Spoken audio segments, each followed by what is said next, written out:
Voltando.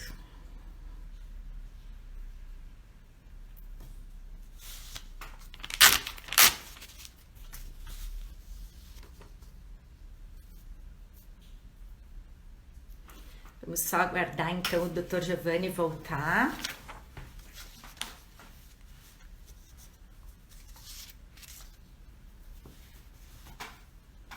É um tema, né, pessoal, que é um tema de interesse de quase todas as pessoas, não só quem atua nessa área, seja como psicólogo, seja como jurista, mas todo mundo tem alguma situação na sua família em que o fenômeno da alienação parental se faz presente.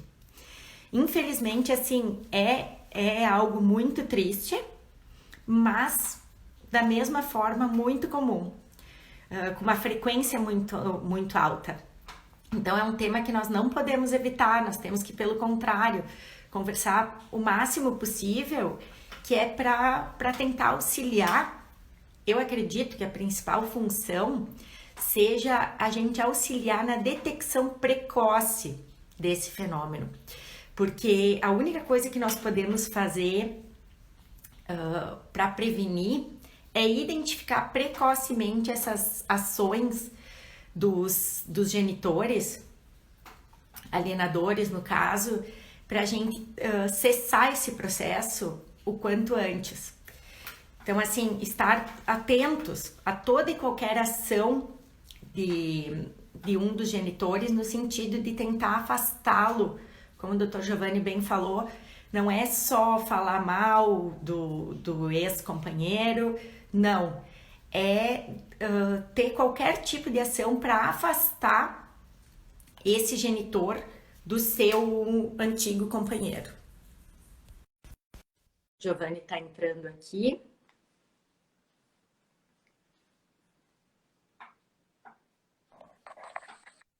Oi, Giovanni. Já estava ouvindo, continua, vai lá, vamos lá. Sim, não, eu estava falando da importância da gente, que as pessoas têm muito interesse nesse tema, porque não só quem trabalha com ele, mas todo mundo tem alguma situação próxima, né? Infelizmente, na família ou entre amigos, porque a alienação parental é um fenômeno muito frequente, né? E até assim, eu acho importante uma outra questão que o Dr.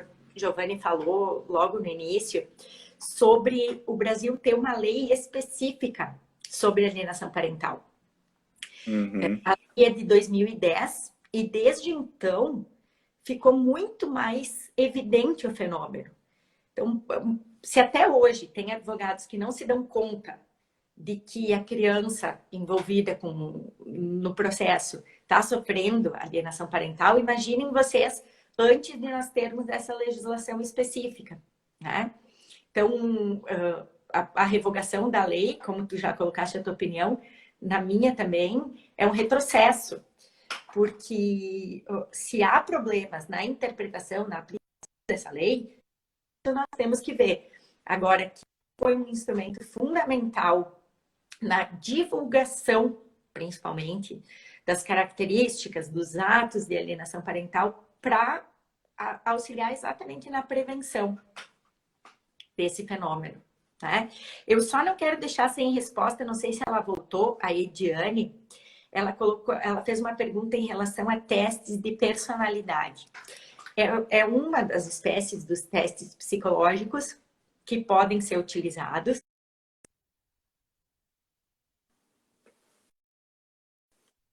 Nas questões de alienação parental, é fundamental que se utilize, se avalie a personalidade, até coloquei antes dos genitores, mas ela perguntou se eu utilizo, eu não trabalho como perita, então eu não utilizo. Porém, quando a pessoa para quem eu estou trabalhando, seja o pai ou a mãe, me interessa conhecer melhor as características dessa pessoa, aí eu posso aplicar nessa pessoa, mas não na outra parte a qual eu não tenho acesso, na medida em que eu estou em um dos polos do processo, né?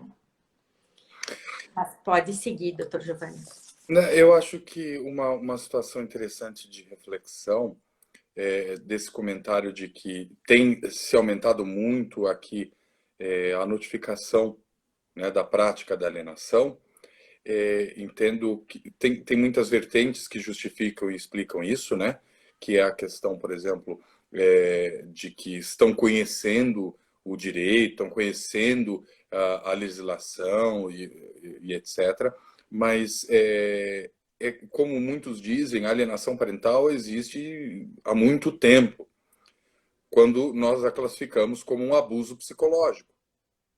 A partir do momento que ela é considerada e classificada como abuso psicológico, nós vamos trazer isso de tempos remotos. E vamos, que é exatamente, acho que o que o CID quis fazer, CID 11 quis fazer, a colocar como uma categoria, um subitem, não uma categoria específica, mas um subitem daquele abuso psicológico, né? Hoje, talvez todo esse estudo e essa conscientização tem conseguido demonstrar o grande risco em que existe na falta de intervenção. Isso gera, sim, um rompimento irreversível, uma relação irreversível que não tem aqui como se restabelecer nessa intimidade da relação pai e mãe, né? O alienado com essa criança e com o adolescente, inclusive com a formação. E aí entra em todas a pesquisa e os estudos psicológicos sobre a má formação da criança ou do adolescente, na ausência do polo materno ou paterno nessa formação. É claro que existem outros desdobramentos, principalmente quando tratamos dos casais homoafetivos. Então, a grosso modo, vamos deixar aqui generalizado o tema pai e tema mãe, mas é evidente a necessidade da formação dos dois. Isso é um ponto muito interessante, porque é completamente sabido e conhecido que a função paterna e a função materna são distintas para a formação dessas crianças e adolescentes. Né? O pai tem uma figuração específica de limitador e etc. E a mãe tem uma outra figuração. Né? Essa situação, muitas das vezes, também é trocada. E hoje, nessa formação nuclear das nossas famílias, essa evolução, nós temos isso trocado. Muitas das vezes a mãe tem essa figuração polo paterno e o pai tem a figuração do final. Isso indifere, a família vai se moldar como, né, na sua melhor forma para a formação dessa criança e do adolescente. Isso tem que ser respeitado, tem que ser visto. Não é essa situação. Né? Essa evolução se dá muito mais a esse conhecimento, que tem que ser amparado. Quando diz aí que concorda, por exemplo, e tem a mesma opinião sobre a revogação da lei, em aula, o exemplo que eu sempre dou é o exemplo da Lei Maria da Penha. Pedir a revogação da lei de alienação parental é a mesma ideia de pedir a revogação da Maria da Penha. Nós sabemos e temos aqui, cada vez aumentando mais, infelizmente, nessa pandemia, os números de violência doméstica. A alienação parental é uma violência doméstica. Nós estamos enquadrando aqui a alienação nesse mesmo sistema. É a mesma coisa que hoje chegar e falar que quero a revogação da Lei Maria da Penha. Por quê? Porque há falsas denúncias. Há mulheres que se aproveitam da lei, falando que aqueles homens estão me batendo, enfim, estão aqui trazendo algum tipo de abuso psicológico, alguma opressão, e na verdade não estão, se aproveitam daquilo. Existe. Tá, mas é por isso que eu vou tirar tirar a lei, revogar a lei? Óbvio, não. Eu tenho que fazer o quê? Eu tenho que, de novo, o mesmo discurso inicial. Eu tenho que fazer com que cumpra no maior rigor da lei todos aqueles que se aplicam de falsas denúncias, seja a alienação parental ou seja na Maria da Penha. E, em paralelo, aqueles abusadores, seja na violência doméstica contra as mulheres ou até ao contrário, e aqueles que fazem com as crianças, que sejam responsabilizados também na esfera civil e que seja na criminal.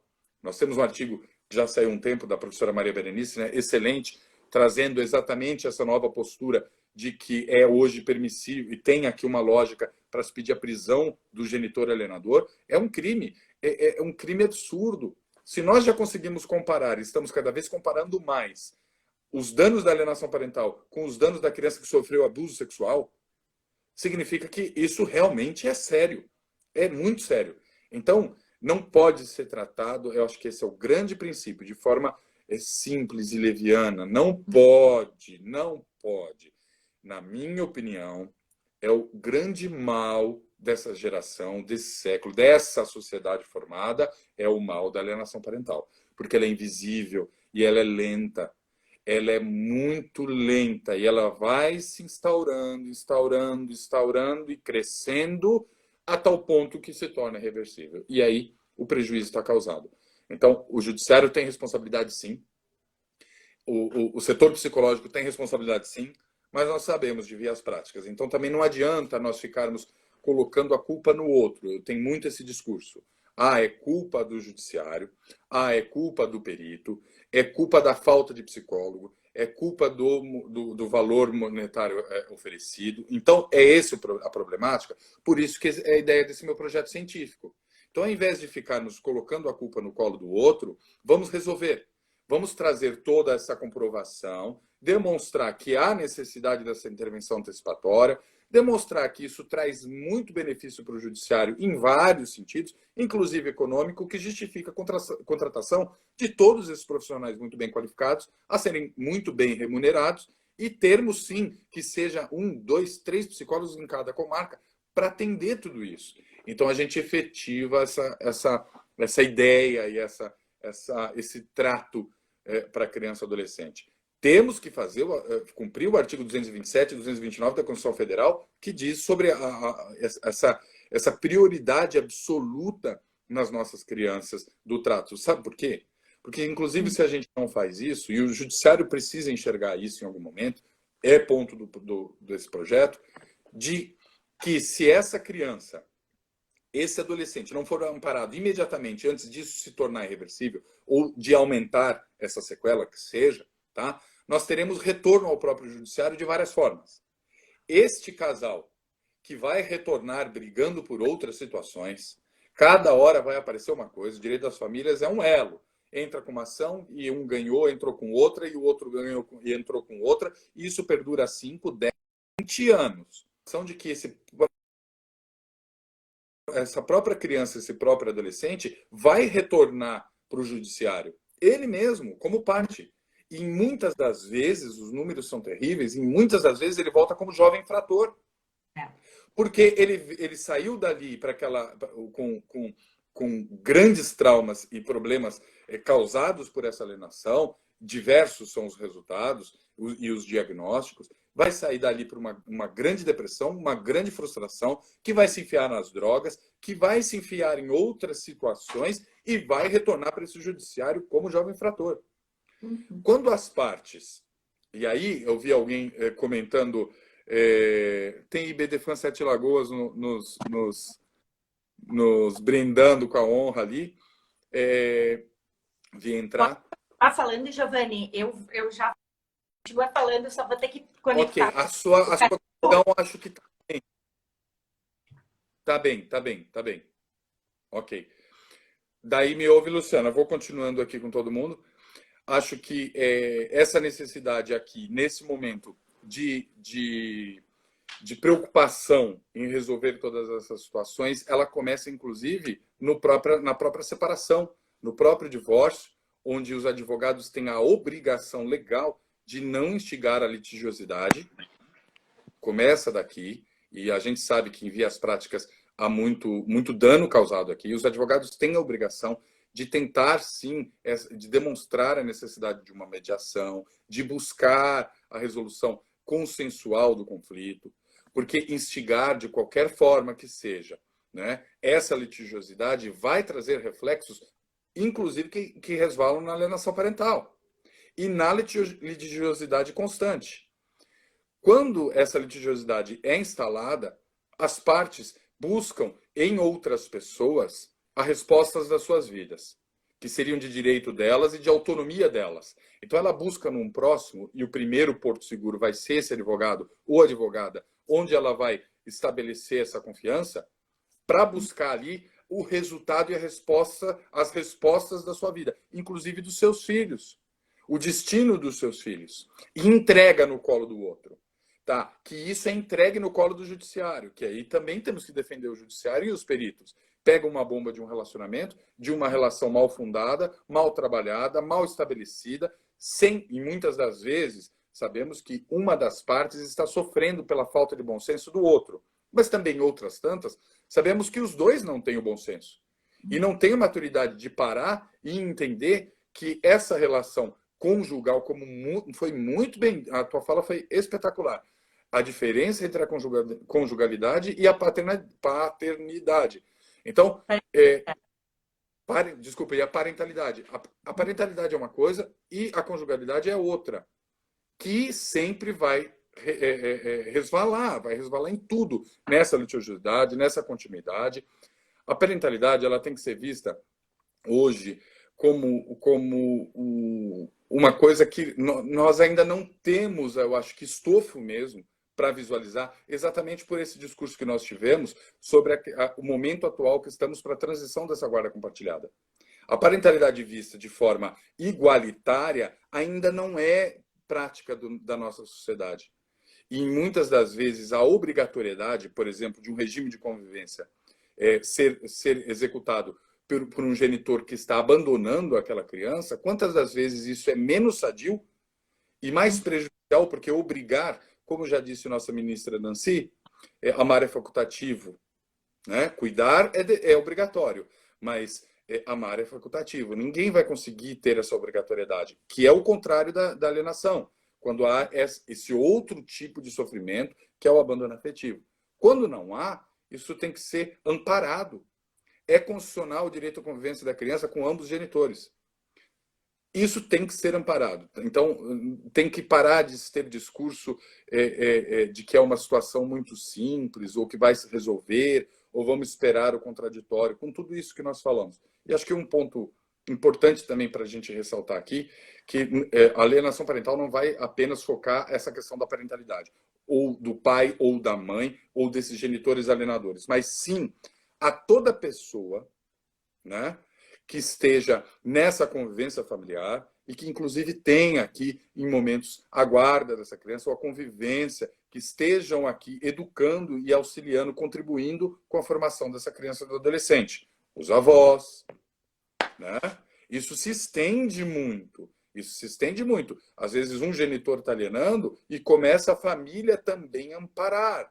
Ou os genitores não estão alienando, mas os outros familiares sim, né? É um cuidado que é muito delicado. Se houve separação e há angústias, a simples conversa entre adultos na sala, que a criança vai ouvir, se falando mal do pai ou se falando mal da mãe, já traz um prejuízo. E é uma grande falta de respeito com uma situação que a responsabilidade civil no direito das famílias nos brindou em trazer, que é a afetividade, né? Isso é um princípio jurídico hoje. É um absurdo desrespeito a esse laço afetivo, a formação afetiva. Eu odeio o meu ex-marido ou a minha ex-esposa. E aí, dizer isso e trazer essas situações, a criança que está ouvindo, ou o adolescente que está ouvindo, vai passar pela mesma situação que nós, adultos, quando na rua alguém fala mal do nosso pai ou da nossa mãe. É só refletirmos nisso. Se alguém fala, se eu não te conheço e simplesmente te cumprimento e começo a falar mal da tua mãe ou mal do teu pai, por mais que eu tenha razão e eles tenham feito aquilo, qual é o primeiro impacto nosso? Não gostar daquilo, achar repudiante e ir contra. É meu pai, é minha mãe. Esse sentimento existe e a alienação destrói isso. Olha quão agressiva ela é. Ela destrói essa proteção natural psicológica, que é a proteção do pai ou da mãe. Né? Então, eu acho que esse é o contexto de maior risco nesse nosso encontro, nessa nossa live, conseguir focar isso. Quando todos entenderem, começarem a compreender sobre a gravidade disso, para se discutir as situações paralelas ou sobressalentes e vamos realmente tratar, porque quando trata-se com esse respeito desdobra no advogado, que traz as informações iniciais, no judiciário que recebe isso, na qualificação do perito, e aí se estende, inclusive, aos reais e necessários bons pagamentos e reconhecimento à psicologia e aos seus profissionais, tanto quanto peritos, quanto psicólogos da justiça, quanto aqueles particulares, que são os assistentes técnicos. Uhum. Giovanni, eu anotei algumas coisas aqui, alguns comentários que as pessoas foram fazendo e dúvidas. Então, ainda na nossa primeira parte, digamos assim, da conversa, tinha sido levantada a questão do psicólogo clínico, né?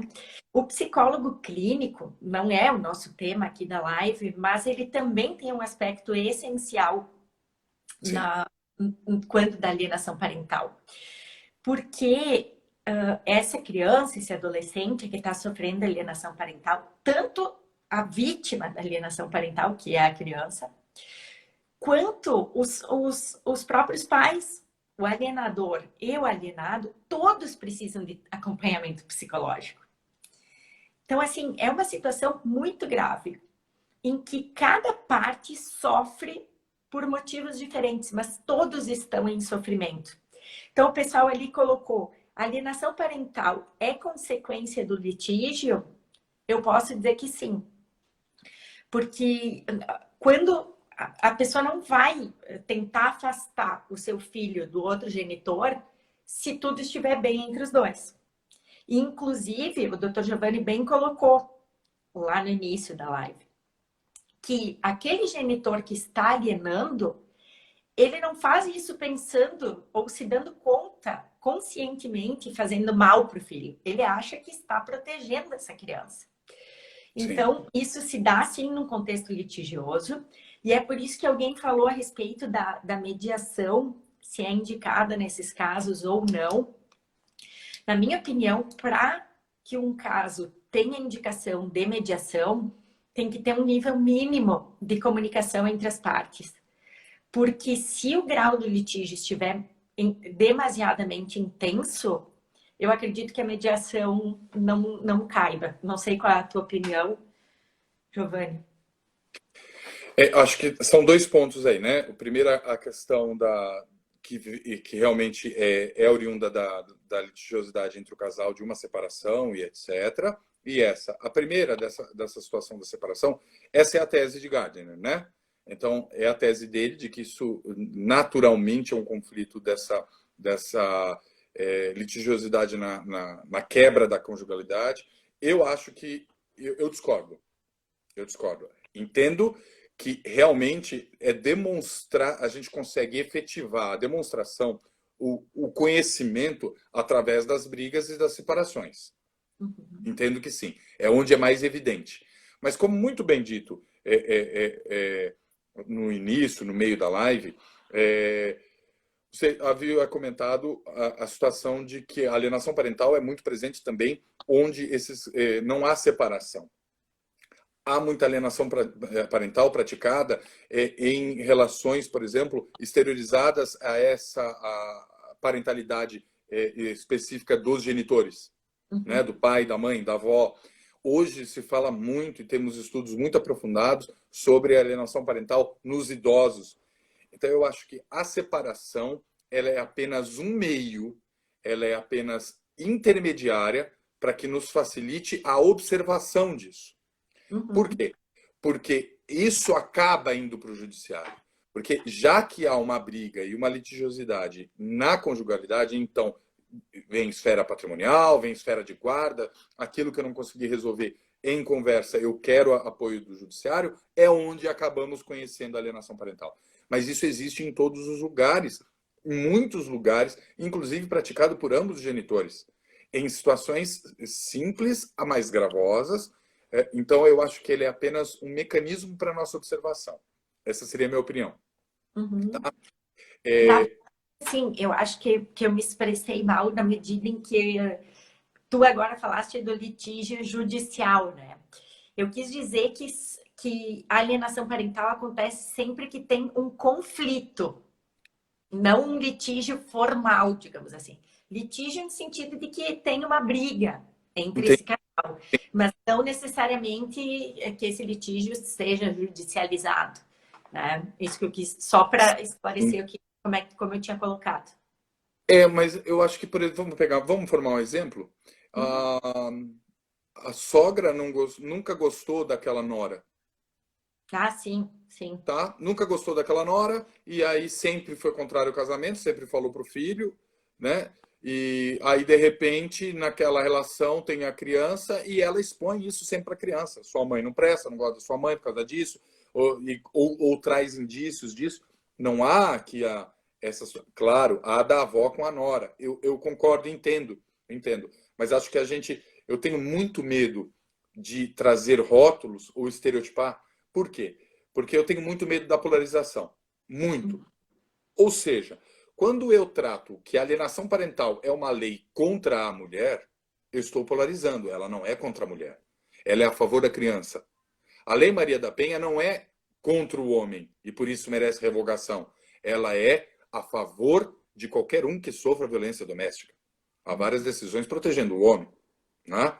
Transsexual, uma série de situações. Então, a lei da alienação parental é protetora da criança, do adolescente ou de qualquer um que sofra alienação parental, inclusive do idoso. Eu acho que pelo menos uma visão menos taxativa, tá? Da ideia de Gardner de vem desse litígio da separação. Nós temos que ter um pouquinho mais de cuidado, eu acho. E o segundo ponto era sobre, ó, eu entrei nesse viés da mediação. Eu gosto da mediação. Mediação é diferente de conciliação. Entendo que quando há aqui essa esfera mais agressiva, muitas das vezes a conciliação se faz distante.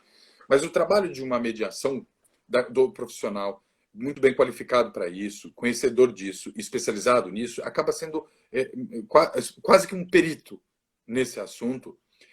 Seria, sim, interessante, na minha opinião, mas exatamente neste modo específico de mediador. Qual é a função do mediador? Qual é o trabalho do mediador? Ele não vai negociar aqui. Ele vai tentar demonstrar às partes que há prejuízo e haverá prejuízo e que ninguém vai ganhar. Você vai perder aqui e você também vai perder aqui de qualquer forma. Conseguir demonstrar para essas partes que eles terão prejuízos naquela continuidade de litígio. Sendo assim, as próprias partes optam por tentar chegar a um bom senso que diminua todo aquele dano e aquele prazo de dano. Quando as pessoas entram a primeira vez no litígio, elas não fazem ideia do que elas vão passar. Elas estão transformando a vida delas em uma grande guerra, em um grande inferno, por muitos anos. Muitos anos. E talvez essa seja mais uma opção. E acho que não é de se jogar fora. Em cada 10 situações, se através da mediação, uma delas amenizar a ponto de, ok, vamos equilibrar o regime de convivência, ok, eu, alienador, enxerguei que talvez eu possa estar cometendo essas situações, não por maldade, como a gente já falou, e esse é o grande ponto, mas por achar que estou protegendo meu filho ou filha e vou procurar um tratamento. Pode-se chegar nesse bom senso. Em cada 10 casos, se um acontecer isso, já salvou uma criança, já salvou um adolescente. E esse é o propósito, né? A ideia da psicologia clínica é excepcional e necessária, completamente necessária, antes, durante e depois. O alienador, não é à toa que a legislação, a lei de alienação parental, tem, inclusive, como um tipo de sanção a determinação da terapia compulsória ao genitor alienador. Ele precisa de tratamento. Até desculpa te interromper, mas isso que tu estás falando é exatamente um questionamento que surgiu aqui, deixa eu ver, da Aline. O que é possível fazer para alienador, para que o alienador faça acompanhamento psicológico? Então, acho bom tu esclarecer isso. Era o que tu estava falando. Vai ser, lógico, diante desse trabalho do perito, das perícias e dessa análise, né, vai ser demonstrada a necessidade realmente de um acompanhamento. Em algum momento, e aqui é o ponto em que nós temos que fazer a grande e necessária diferença entre ato de alienação parental e síndrome de alienação parental, né? Que isso é muito confundido em vários âmbitos, inclusive na academia. Então, diversos artigos científicos misturando essas duas situações. Ato de alienação parental, como já disse Gardner, e a gente tem que interpretar dessa forma, é um subato dessa síndrome de alienação parental. Perdão, A síndrome de alienação parental é um subato do ato de alienação parental. Eu pratico o ato de alienação parental. Ele vai ter um diagnóstico de síndrome de alienação parental tanto para o genitor alienador quanto para quem sofre, a criança que sofre essa alienação, nas suas sequelas. Quem é que diagnostica isso? Quem é que determina isso? Sou eu, advogado? Não. Sou eu, juiz? Também não. Eu, promotor? De jeito nenhum. Quem? O psicólogo. O psiquiatra, que seja em algumas situações específicas, mas isso é área da psicologia. Então, a psicologia vai demonstrar que realmente essa pessoa pratica e está num estágio muito avançado dessa prática desses atos de alienação parental, não reconhece essa situação e precisa de um tratamento para entender que aquilo é maléfico, não é benéfico para aquela criança, para aquela formação da criança e do adolescente. Isso é o psicólogo. Eu, juiz de ofício ou a requerimento do advogado, posso fazer o quê? Eu posso demonstrar que há indícios, a lei é muito clara, que há indícios da prática de alienação parental. E diante dos indícios da prática de alienação parental, eu posso aqui, de ofício ou a requerimento, e para quem é da psicologia, traduzindo, o juiz pode fazer por ele mesmo pode decretar sem pedir, ou com o advogado pedindo, com a parte pedindo. Ele pode trazer alguns elementos, dentre eles, a transferência de guarda compartilhada, suspensão, e uma série de coisas, ou outras situações que ele quiser, que ele achar que deve para aquele caso. Uma delas é determinar a terapia compulsória para o genitor alienador. Isso tem que ser feito. Tem que ser feito. Por que tem que ser feito? Ah, mas tem outras caracterizações. Tem aí a hipótese, inclusive, se aventa sobre a possibilidade de prisão do genitor alienador. Existe. A questão é, então eu sou o genitor, o outro que é o genitor alienador, ok? Eu sofro danos. Eu sofro danos. A criança também sofre danos, que foi muito bem dito, né? Você disse muito bem. O dano é extensivo ao outro genitor, à criança e o genitor. Todos precisam de amparo. Acontece o seguinte: futuramente, qual é a ideia? O genitor alienador praticou todos esses atos desumanos, ok? Maravilha. Trouxe todo esse dano para a criança, para o outro genitor, para todas as relações. Por quê?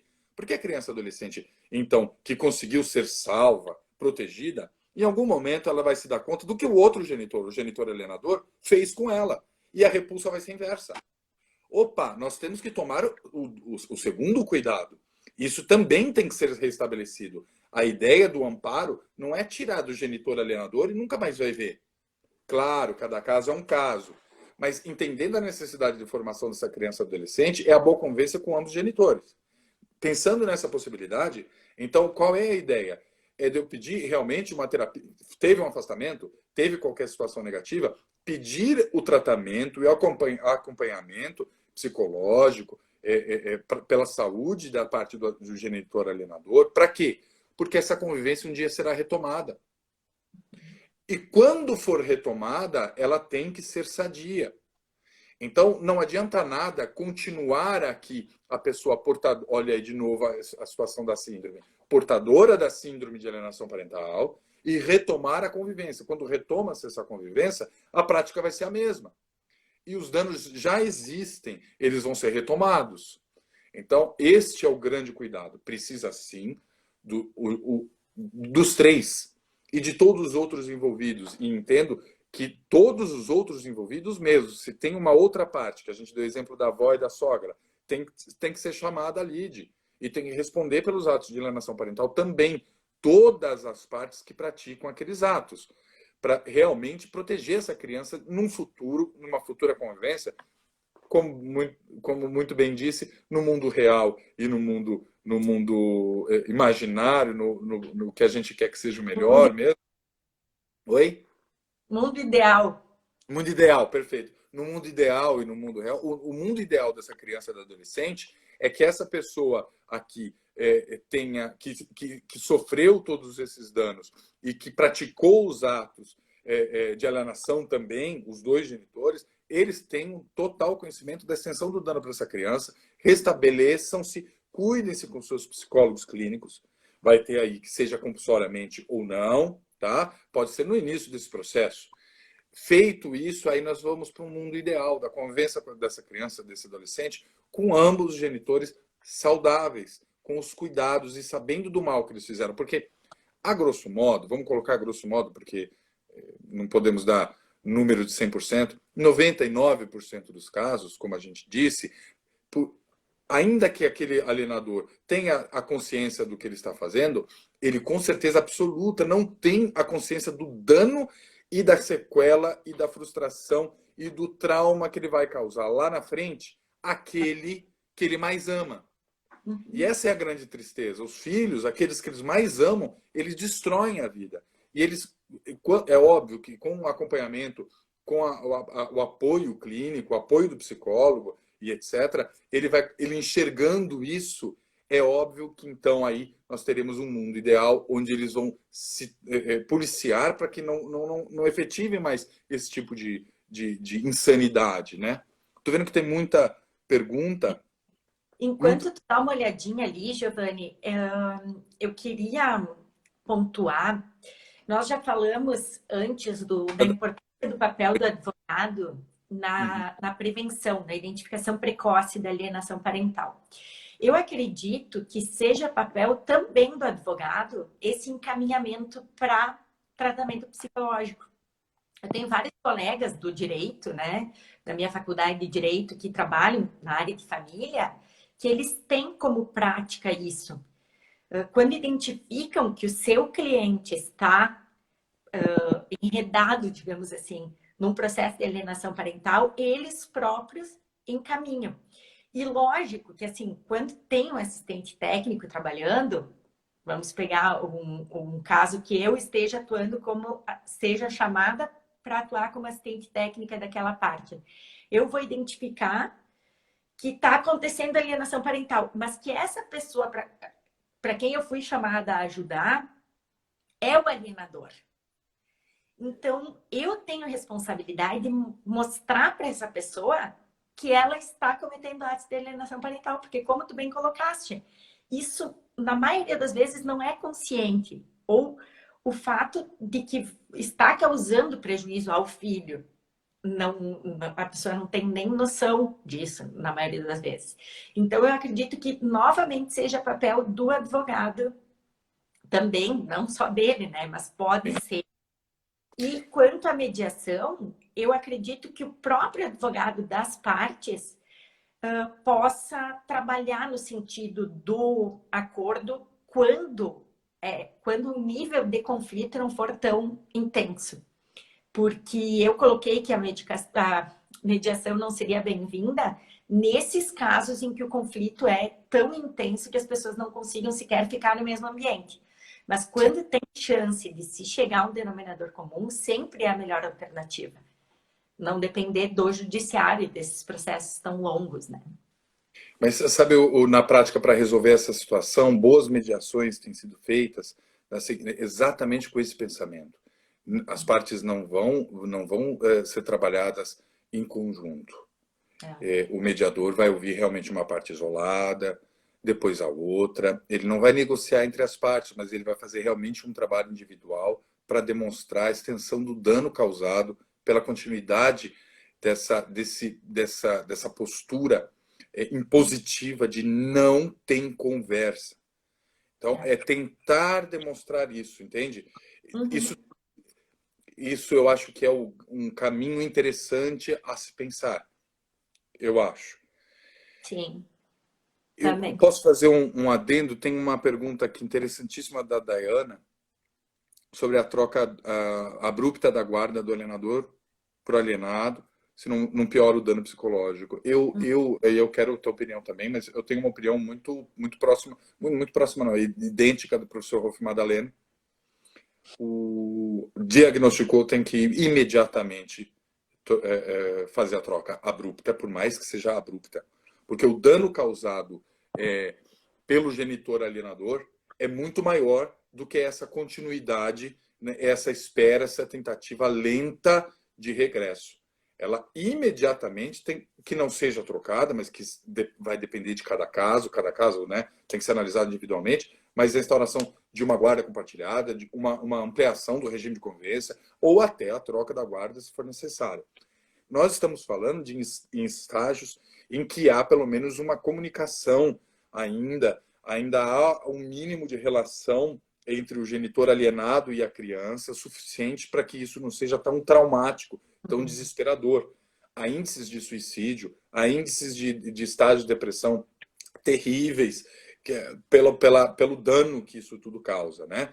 Quem é que vai poder orientar isso? Não é o advogado, não é o juiz, não é o promotor, mas o psicólogo que vai, se teve essa intervenção aqui inicialmente do psicólogo, do perito, para poder demonstrar essa situação. Olha, há aqui a possibilidade desse regresso, vamos retornar ao convívio, tem um convívio ainda, está no estado moderado para grave, tem essa intervenção. Passou disso, vai ser o perito, vai ser o técnico, vai ser o psicólogo mesmo que vai determinar qual é o melhor, a melhor forma que tem que restabelecer essa convivência, tem, ponto final, isso é indiscutível. Como resolver isso? De novo, é o perito. De novo, é o psicólogo, é o profissional especializado nisso que vai identificar as melhores formas. Um contato prévio. Então, um contato por vídeo. Depois... A visitação assistida, né? A visitação assistida, eu sou um pouco reticente a ela, porque nós sabemos que, na prática, ela é muito danosa também. Então, eu sempre faço solicitações de que, caso não seja a única alternativa, quando é a única alternativa, não tem outra, né? Tem outros elementos, ok, mas na alienação, se tiver qualquer outra situação que possa ser criada para tentar essa reaproximação, eu prefiro. Exatamente pela forma que a visita assistida acontece. Ela é de forma muito pesada, psicologicamente falando, emocionalmente falando, para aquela criança, para aquele adolescente, que vai no estabelecimento X, Y, Z, com um terceiro de confiança. O terreno da alienação ainda existe para o plantio da alienação. Então, eu acho que tem que ser de uma outra forma. Mas, às vezes, que realmente tem só essa necessidade. Mas aí, o perito vai dizer isso. Não, acho que isso é o ideal e vamos devagar até ter segurança para realmente ter o convívio e a convivência disso. É o perito.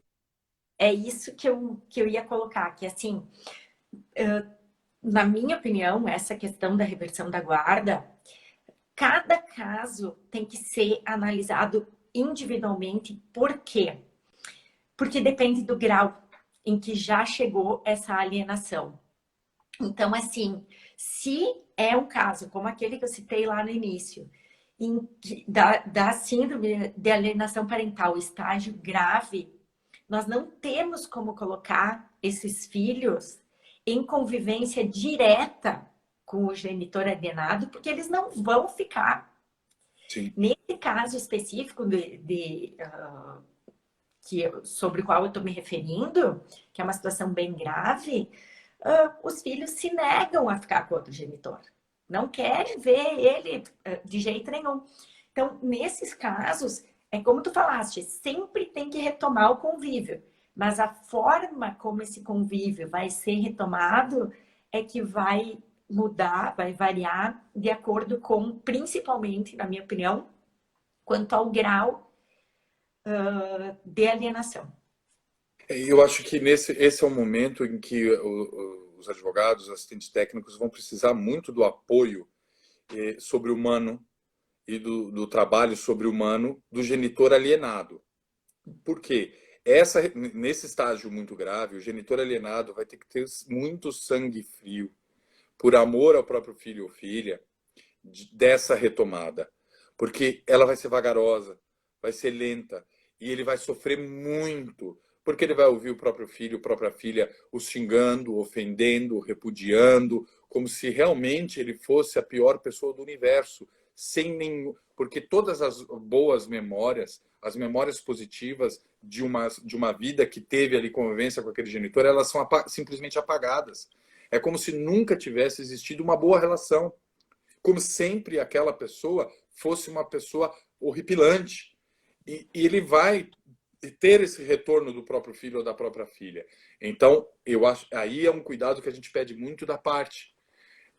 Quero também fazer um comentário sobre aqui, Ediane comentou sobre a reaproximação de vínculo com o auxílio do psicólogo. Na minha opinião, sempre, seja no estado leve, moderado ou grave, sempre a criança vai ter essa retomada, independente do trabalho pericial mesmo.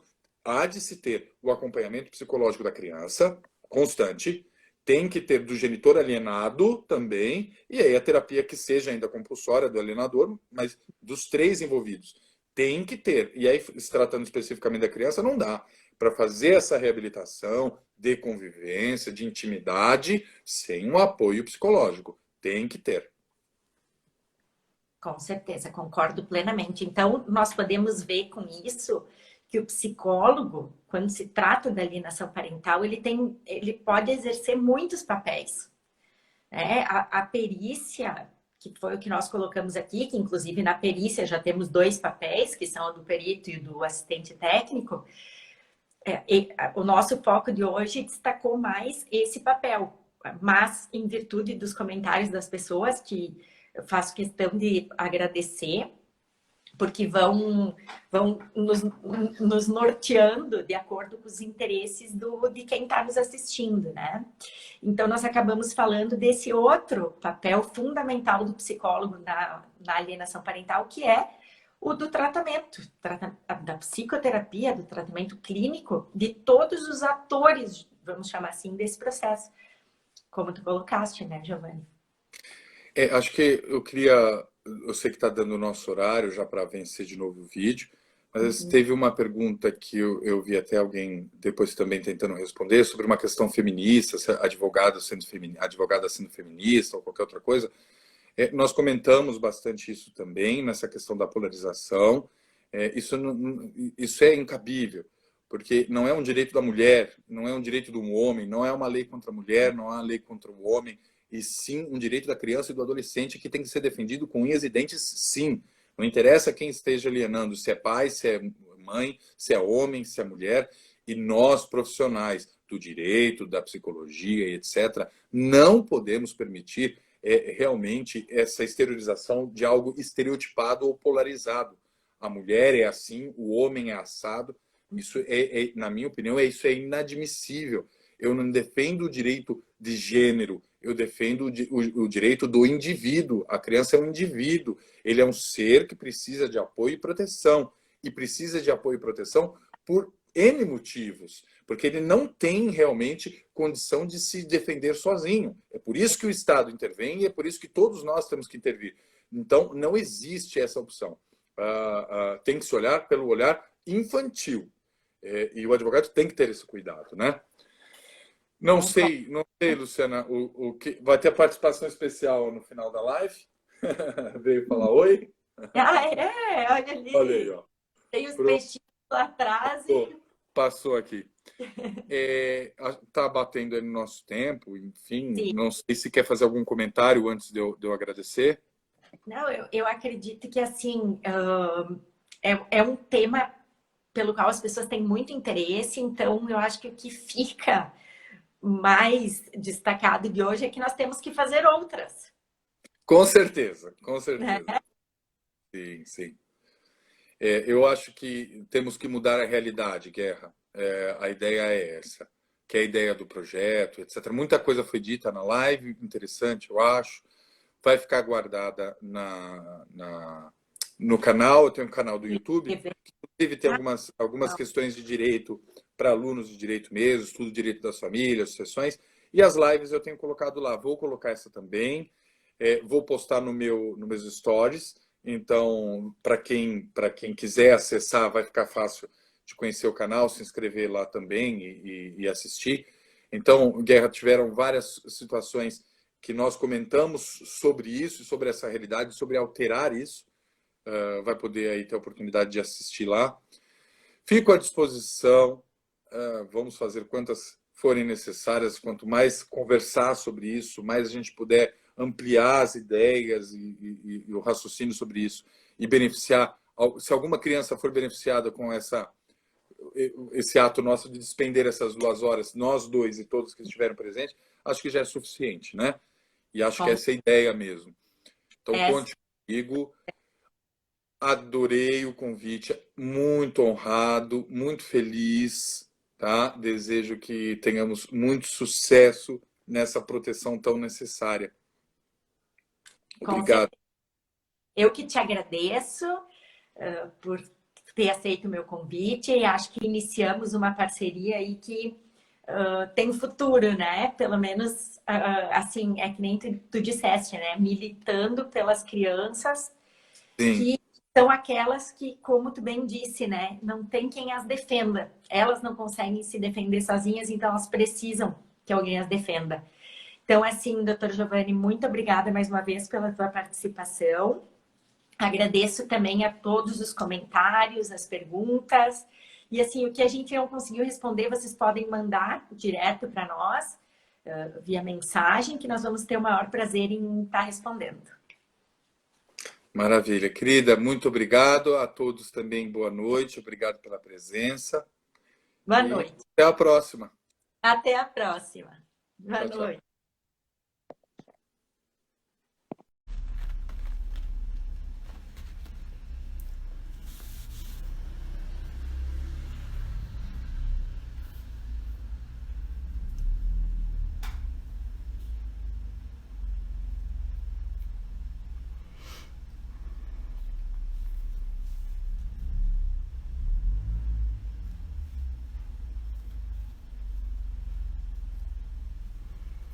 Boa noite, pessoal.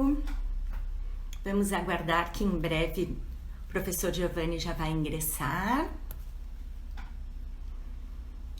Boa noite, Débora, Vanessa, Gabi, Carolina, Gustavo. Boa noite a todos.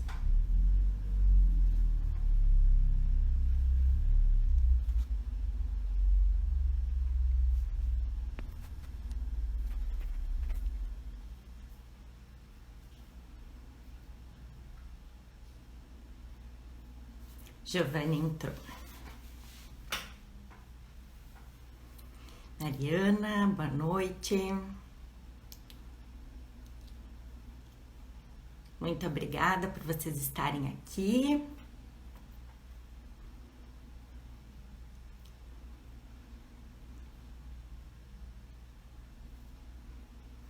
Boa noite, Giovanni. Seja bem-vindo.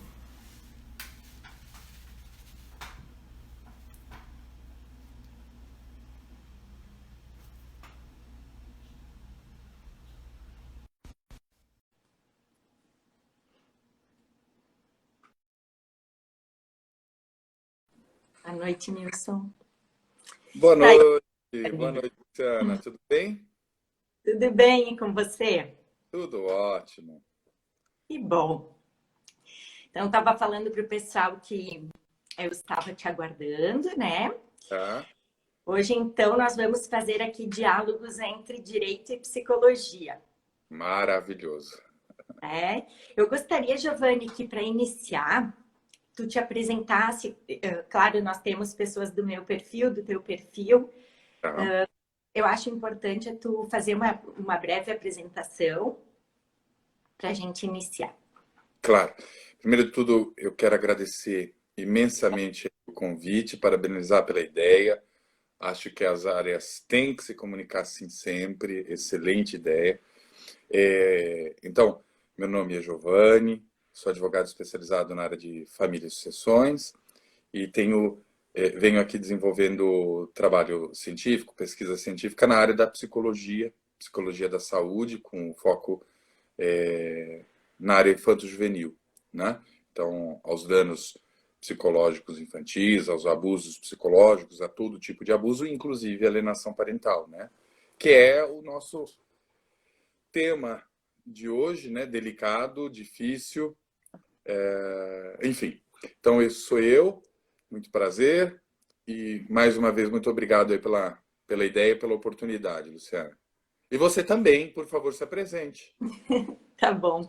Eu que agradeço, Giovanni. Como vocês viram, então, Giovanni é advogado, E ele atua exatamente na área da família e está fazendo toda uma especialização na área da psicologia. E eu, então, pelo meu lado, eu tenho graduação em Direito e em Psicologia, porém eu atuo como psicóloga jurídica, como assistente técnica em processos judiciais, então eu trabalho diretamente com os advogados da área de família em especial, que é onde mais acontecem as perícias psicológicas. E, Giovanni, a alienação parental é um dos principais acontecimentos que levam à necessidade de uma perícia em um processo de família, né? Então, assim, a escolha do nosso tema hoje foi, por um lado, pela importância que ele tem em termos, assim, dos efeitos que gera nas crianças, nos adolescentes, que é essa área que é a minha, mas que tu também estás te apropriando. E, por outro lado, pela incidência, que é cada vez maior desse fenômeno no Poder Judiciário, porque na vida real nós sabemos que ele sempre existiu. Sim. Então, não sei se tu queres começar falando dos aspectos jurídicos dessa perícia psicológica, e depois eu falo mais dos técnicos. Talvez fique bem. Vamos lá. Eu concordo, infelizmente é um fato, né? Infelizmente, mais do que comprovado, a incidência tem sido enorme. Há pesquisas de 8 em cada 10 ações mencionam aí o Tratado da Alienação Parental. Acho que tem dois temas que a gente sempre tem que abordar no condão jurídico e de responsabilidade de todos os envolvidos, sendo o advogado sempre o primeiro filtro, de que a alienação parental é uma das situações mais sérias, na minha opinião, que nós encontramos hoje, porque é um crime velado, né, de difícil comprovação, mas que tem assim danos absurdamente drásticos e terríveis aos envolvidos, crianças, adolescentes. Hoje tem-se muito falado também da alienação parental com os idosos. Então, acho que o primeiro ponto é a gente trazer mesmo a seriedade dessa situação da alienação parental, de uma acusação de alienação parental, assim como é de abuso sexual ou qualquer outra violência contra as crianças, contra adolescentes. Por que eu digo isso? Porque aqui também resguarda a possibilidade de uma falsa denúncia, né? E é tema esse muito importante no nosso projeto de lei que pede a revogação da lei, né? Tem fundamentos, porque algumas das vezes, de um lado, há abusadores sexuais fazendo falsas alegações, falsas denúncias para se resguardar dessa alienação parental, ficando com os menores e continuando a prática desses abusos sexuais. E outras situações também, que é óbvio, não deve prevalecer aqui a revogação, né? A lei ampara a criança, ampara o adolescente nessas situações. É um abuso psicológico terrível, então ela tem que permanecer, mas de outro lado, as falsas denúncias, falsas alegações têm que ser também responsabilizadas da maneira mais firme possível. Então, tirada essa situação e tratando apenas dos casos realmente de alienação parental, que há em todos os sentidos aqui graus diferentes, estágios diferentes. Gardner já traz isso e a gente, todos da doutrina jurídica, utilizam essa fundamentação de Gardner, embora a psicologia ainda não a tivesse reconhecido, porque questiona aqui a questão científica, a comprovação científica, né, que ainda não havia sido efetivada de alguma maneira, mas que nós trazemos já de início dois pontos muito interessantes. O primeiro é que nós temos o CID-11 já aprovado, já apresentado aos Estados-membros, que entra em vigor em 1º de janeiro de 2022, que traz a alienação parental como subitem do abuso psicológico. Ponto. Então, isso já está resolvido, né? Como diz uma minha querida orientadora, minha professora Miriam, indifere se nós temos aqui questionamentos científicos ou não, para essa problemática se é comprovado que, na prática, isso acontece e precisa ser resolvido. Então, como a prática já demonstra isso, nós precisamos amparar e resolver. Não adianta ficar discutindo sobre a fundamentação científica lá de trás de Gardner. Próximo passo. Então, acho que é aqui que vem a importância muito grande da entrada dessa multidisciplinaridade que tem que ser respeitada em prol dessa criança e em prol do adolescente. Ou seja, então, o advogado, sendo o primeiro filtro, ele é o primeiro filtro, inclusive moral e ético, de avaliar se realmente isso é um ato de alienação, se essa acusação deve ser feita. Ela pode ser feita tanto em petição inicial, como também em forma incidental. E a partir do momento que isso é feito de forma incidental, ou seja, no meio do processo e etc., tem-se o poder aqui de suspender todas as outras situações até averiguar realmente se está tendo esse ato de alienação ou não. E deve ser assim na prática. Temos que trazer essa efetividade pela seriedade que a alienação tem. Né? Acontece o seguinte, que na prática, então, quando se ingressa, agora nós teremos a avaliação do Ministério Público, a fiscalização do Ministério Público e a avaliação daquele juízo. E aí, neste momento, vai se respeitando simplesmente o direito ao contraditório. Então, trouxe essa alegação, a grosso modo, então vamos esperar a contestação, que vai se trazer para uma réplica, para uma tréplica, e que aí, então, depois de saneado o processo, nós estamos falando de 1 ano e meio, 2 anos, então, na fase de saneamento, é que abre-se para as perícias psicológicas ou perícias multidisciplinares, então, seja o psicólogo, psiquiatra, assistente social, os outros todos profissionais, para avaliar se realmente aquilo existe ou não. O que acontece na prática? O ato, quando você vai poder falar muito melhor do que eu sobre isso, quando diagnosticado ou quando traz essa suspeita trazida ao judiciário, significa que muita coisa já aconteceu. Então, isso já, esse transtorno, essa síndrome, já está se instaurando, que é muito diferente a síndrome de alienação parental com o ato de alienação.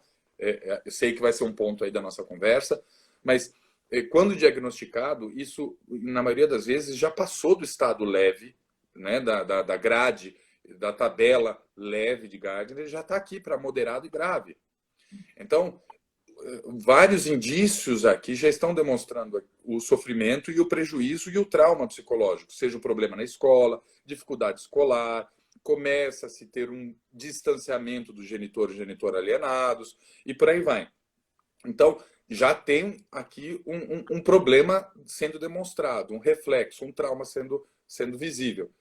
A demora desse processo, 2 anos, 3 anos, está transformando o estágio de sofrimento e de trauma causado a essa criança, esse adolescente, muito maior lá na frente. Principalmente quando a gente ultrapassa a idade dos 12 anos, que é a idade onde o caráter moral, a formação moral daquela criança já existe, então ela já passa a julgar por ela mesma e ela entende que todo aquele contexto é verdadeiro. E aí vai se transformar em irremediável essa situação de convivência, a gente sabe disso, se tornam adultos, reconhece o sistema de alienação, reconhece tudo o que houve, mas não há mais a possibilidade desse vínculo ser retomado, porque se tornam pessoas estranhas. O distanciamento se fez tão distante e tão longo, e por tão período, que isso é irreversível. Então, esse é o grande risco. Então, a intervenção psicológica, a perícia, é absurdamente necessária. E assim como diz a súmula do nosso querido IBDFAN, o Luciano é membro do IBDFAN, eu também, nós temos uma súmula que é o quê? Uma orientação. O IBDFAN é o Instituto Brasileiro de Direito das Famílias, é o maior do mundo, é um instituto excepcional e que tem trabalhos científicos constantes na evolução do direito das famílias. E essas súmulas são direcionamentos para que nós tenhamos aqui um norte para essas novas alterações. E é uma súmula pedindo que na alienação parental tenhamos a intervenção imediata dos peritos, assim que avisado e comunicado sobre esse dano da alienação. Que, na minha opinião, deve ser sobre todos os tipos de dano, mas especificamente alienação. O que seria isso? Isso é parte, inclusive, do meu projeto científico, onde eu brigo e questiono para que tenhamos a intervenção psicológica ou a intervenção multidisciplinar, todos os peritos possíveis, exatamente no peticionamento inicial. Há o peticionamento inicial, e aí tenho aqui um peticionamento conjunto de tutela de urgência antecipada, informando esses danos. O que é que deve acontecer neste momento? Ser obrigatória a instauração de averiguação de equipe multidisciplinar. Porque, em geral, o que é que diz? E aí, como temos pessoas da psicologia também, tutela de urgência antecipada é um instrumento que nós informamos o seguinte: há um risco aqui enorme de dano, está existindo aqui algum dano muito sério que precisa ser amparado antecipadamente. Ou seja, aquilo que eu estou pedindo lá na frente da ação, ou seja, averiguar a alienação parental e aí alterar essa guarda, suspender o regime de convivência com o outro alienador, ampliar o regime, guarda compartilhada, depende de cada caso. Isso aqui, ele vai antecipar o pedido. Então, tem o risco? Tenho. Eu antecipo. Se é uma troca de guarda, por exemplo, então troque-se a guarda imediatamente para a criança parar de sofrer o dano e aí, então, continua o processo. Tá? Ela é reversível. Lá na frente eu posso devolver essa guarda e aí, se foi uma falsa denúncia, por exemplo, essa pessoa vai ser responsabilizada. Quem é que vê isso e tem capacidade de ver analisar se é uma falsa denúncia, se não é uma falsa denúncia, se tem um dano mesmo, se só um genitor está praticando alienação parental, se não são os dois, se não é o caso de passar essa guarda para um terceiro, para um avô, para uma avó. Existem várias situações. Quem é que tem capacidade técnica? É o juízo? Não. É o promotor? É o Ministério Público? Não. Os advogados? Não. Quem é? É o psicólogo. Só o psicólogo. Então, a ideia é de que nessa tutela de urgência, imediatamente chame essa perícia. E aí pode respeitar o direito ao contraditório. A gente não vai estar interferindo nisso, porque ao mesmo tempo que instaurou aqui esse tipo de perícia, e aí eu vou te pedir para nos demonstrar que a necessidade técnica do andamento disso, se pode ser uma consulta, como às vezes acaba acontecendo, quais são as necessidades técnicas da psicologia aqui, mas que nesse momento, então, você apareça aqui, respeito o direito contraditório, vai ter contestação, vai ter que corram todos os prazos processuais, mas que o psicólogo já comece a trabalhar aqui e possa comunicar ao juízo desse risco ou não, como diz a lei. A lei diz o quê? Que o juiz pode, essa é a grande questão do enunciado, né? O juiz pode chamar a perícia psicológica, se ele achar necessário. Não, a ideia é de alterar para que seja obrigatório nesse momento. Nesse ponto, Luciana, acho que é interessante você nos trazer sobre essas questões técnicas e a necessidade, o que é que precisa mesmo para que essa perícia seja bem feita. Certo. Acho que, assim, tu colocaste muito bem todos os aspectos jurídicos, inclusive essas inovações propostas que são muito bem-vindas. Eu tenho aqui, eu anotei os comentários da Dayana, que ela coloca essa questão da ser obrigatório ou não a avaliação psicológica nos casos da alienação. E era isso que nós estávamos colocando, o doutor Giovanni colocou. A lei de alienação parental, ela coloca como uma possibilidade do juiz solicitar ou não. Então, nos termos exatos, o juiz, se necessário, determinará a perícia.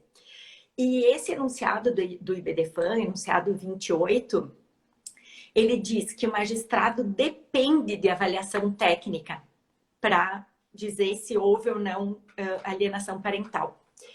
Não sendo recomendado decidir sem estudo prévio, né, por profissional habilitado, que não é só o psicólogo, mas como o doutor Giovanni já citou ali, muitas vezes psiquiatra e o assistente social, que é muito importante também. Por quê? E aí, entrando na questão da perícia em si. A perícia, ela existe em diversas áreas do conhecimento. Então, existe perícia contábil, existe perícia feita por engenheiro, existe a perícia social do assistente social e a nossa, que é a psicológica. A perícia é um meio de prova que ele é utilizado toda vez que para se tomar decisão no processo, nós precisamos de conhecimento técnico específico, que foge da alçada jurídica. E como o Dr. Giovanni bem colocou, a alienação parental é um fenômeno complexo que envolve diversas questões psicológicas a serem investigadas. Então, assim, para começar, as características de personalidade das pessoas envolvidas, seja o genitor que aliena, seja o genitor alienado. Então, o que motiva esse comportamento? Há um litígio entre esse casal? Como é que é a história desse relacionamento? O que gerou o divórcio? Como é que se deu o processo de divórcio? Além disso, a criança, os filhos, que são as vítimas da alienação parental, a avaliação deles tem que ser uma avaliação muito ampla. Tem que envolver aspectos emocionais, aspectos cognitivos, e aí entra a questão das falsas memórias, que tu falaste, assim, en passant. Também as questões de desenvolvimento, o quanto essa criança já está prejudicada por essas ações dos seus pais, porque muitas vezes é bilateral a alienação, nós sabemos também. E a questão do contexto, seja o contexto familiar, seja o contexto social e escolar dessa criança. Então, assim, essa perícia, ela é importantíssima, na minha opinião, ela é imprescindível nos casos de alienação parental, exatamente pela complexidade do fenômeno. Só que, para ela cumprir a sua função, ela tem que ser feita com qualidade. E aí entra um problema da nossa realidade, assim, que é como se dão as perícias no judiciário. Nós temos pouquíssimos peritos oficiais, né, os peritos concursados. A maioria dos peritos que atuam no judiciário hoje em dia são terceirizados. Então, são pessoas que trabalham em outras áreas da psicologia e elas eventualmente fazem perícias quando solicitadas. E, infelizmente, o valor da remuneração da perícia, ele está bem aquém do que o que vale. O que vale no sentido de uma perícia bem feita. Por que eu digo isso? Porque uma perícia bem feita, para analisar todos esses aspectos que eu citei aí, ela precisa se utilizar de diversos instrumentos. Então, não basta entrevistar esses pais. Nós temos que aplicar testes psicológicos nesses pais. Os testes de personalidade que vão identificar o quanto essas pessoas estão ou não no seu discurso colocando o que é a sua realidade psíquica, né? Também tem que ser levantadas informações de terceiros. Vamos pegar professores, babás, avós, pessoas que convivem com essas crianças. Também analisar prontuários que estejam disponíveis de tratamentos que essas crianças já tenham feito, psicológicos até do pediatra. Então, assim, uma perícia nesse nível de complexidade, ela exige muito trabalho. E esse trabalho não é remunerado de forma adequada. Claro que, assim, quando a pessoa não tem, quando as partes não têm assistência judiciária gratuita, o perito pode estabelecer o valor, né, da sua perícia. Mas, na maioria dos casos, nós temos assistência judiciária gratuita, então o valor pago é bem baixo. Baixo considerando as horas de trabalho que esse profissional vai ter que ter para chegar num resultado efetivo, um resultado real, que é o que nós buscamos no processo. A verdade real. E é para isso que o perito está aí, né? Uma outra questão, eu acho, que tu colocaste, Giovanni, foi a questão da ação preventiva do advogado. A Daiana colocou isso também, do quanto a demora nesses processos, ela faz com que os danos psicológicos para esses filhos sejam muitas vezes irreversíveis. E aí aquilo que tu colocaste dos graus na síndrome da alienação parental, né? O quanto antes puder ser identificado esse fenômeno, maior a chance de proteger essas crianças e esses adolescentes. E isso, muitos advogados não têm o conhecimento da importância desses aspectos psicológicos desse fenômeno. Eu, como psicóloga jurídica, já assisti advogados em que essa alienação parental ela poderia ter sido identificada lá anos atrás. E quando eu fui chamada ao processo, a criança já estava no nível mais grave da síndrome da alienação parental, que para quem não conhece, depois o professor Giovanni pode explicar, mas nesse nível que nós estamos falando, o nível grave, a criança já assimilou o discurso do alienador. Ela própria denigre a imagem do outro genitor. Vamos supor que seja o pai, o alienador, e a mãe alienada. Esse pai faz uma verdadeira lavagem cerebral, que é o termo que se usa, com essa criança, inclusive se apaga da memória da criança todas as lembranças boas que ela tinha daquele genitor. Então, é um processo que ele não é rápido, ele se dá ao longo de anos e vai se intensificando. Daí esse papel preventivo do advogado, quando ele identifica o processo no início e toma as medidas cabíveis, para que ele não evolua. Né? Eu acho que foi muito bem colocado. Tudo foi muito bem colocado, Luciana. E acho que eu gostaria de rechear dois argumentos seus. A primeira questão sobre a questão monetária mesmo, né, desses valores do trabalho ao judiciário. Esse é um dos pontos desse meu projeto científico, porque quando eu trago a sua câmera virou. Eu vi. Quando nesse projeto a ideia é conseguir comprovar a diferença de resultado na questão da saúde da criança e do adolescente alienados, tá?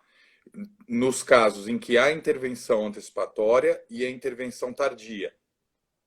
Esse é o primeiro ponto do projeto. Então, conseguir demonstrar que há um índice muito melhor de resultado quando há...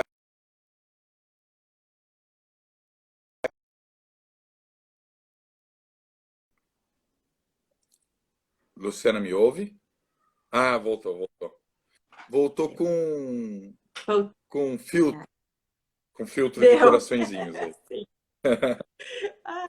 Então, olá, ó. É bom sinal que está gostando da live. Eu estou quase te removendo aqui. Não, agora acho que estabilizou. Então, a ideia é inicialmente mostrar a melhora nessas intervenções iniciais. E posteriormente a isso, mostrar qual é o lapso temporal das demandas que tem intervenção inicial da equipe, tá? E o lapso temporal daquelas que têm intervenção tardia. Ou seja, a equipe multidisciplinar que entrou logo no início da ação, quanto tempo nós demoramos com essa ação ali no judiciário? 8 meses? Aquela que tem intervenção tardia durou quanto tempo? 4 anos mais 1 ano de acompanhamento daquela criança? Demorou 5. Quanto tempo então, de diferença que se gasta? Qual é o custo que tem para o judiciário essa primeira demanda com intervenção e a segunda demanda com essa intervenção tardia? Conseguindo demonstrar que eu tenho resultados na saúde do alienado muito melhor aqui atendido e também uma questão de muita economia, justifica a contratação desses psicólogos especializados nas varas. Por quê? Na prática, nós sabemos muito bem que nós temos um psicólogo para atender 500 comarcas. Né? Então, na prática, muitas das vezes, por mais que o juiz queira, e por mais que o juiz entenda essa necessidade, ele não tem como viabilizar essa prática. Porque não tem, ele vai pedir auxílio de um psicólogo que vai dar agenda para ele daqui 5 meses. Então, E, e doutor emprestado Giovanni, da comarca. desculpa eu interromper, mas Mas, eu não sei qual que é a realidade. Nós somos de estados diferentes, né? Aqui no Rio Grande do Sul, na maioria das cidades do interior, nós temos um psicólogo, dois psicólogos, é a que aí, mesma. né, tem que dar conta de todas essas demandas e, inclusive, aí se concretiza a impossibilidade de ter assistência técnica, que é uma coisa que nós vamos falar depois, na medida em que essas pessoas já trabalham como peritos e, portanto, não podem ser assistentes técnicos, por óbvio, né? Mas, Sim. desculpa a interrupção, era para colocar. Imagina, a ideia é essa, é bater papo mesmo. Sim. Mas essa é a ideia, de resolver também essa lacuna, porque não adianta, como a ideia do projeto é vingar-se e um projeto de lei para termos aqui a determinação obrigatória dessa intervenção em qualquer demanda que seja demonstrado abuso psicológico ou qualquer tipo de dano psicológico emocional da criança ou do adolescente, né? Não adianta conseguirmos isso, é como o depoimento sem dano, é exatamente, que veio daí do Sul. Não adianta conseguir a determinação, então o CNJ já vai regulamentar como obrigatório, certo? Estamos aqui numa questão só de prazo, se eu não tenho o amparato técnico. Sabemos que devem correr essas ações na vara especializada, na vara de família, mas também sabemos que a realidade de muitos municípios, de muitas comarcas,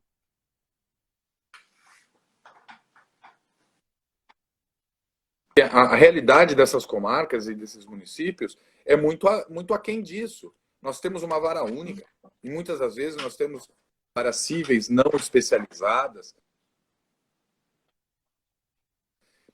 e todo mundo tenta se resolver. Então, é claro que haverá aí a determinação do depoimento sem dano, mas na prática nós temos que equipar tudo isso. Então, a ideia desse projeto-lei é que já resolva tudo de uma forma só, porque senão, de novo, fica no papel, né? Então, determina a obrigatoriedade e já resolve a contratação desses psicólogos. E a boa contratação. E de psicólogos especializados em alienação parental, que é esse um ponto muito específico e muito importante que tem que se lembrar, né, dessas situações.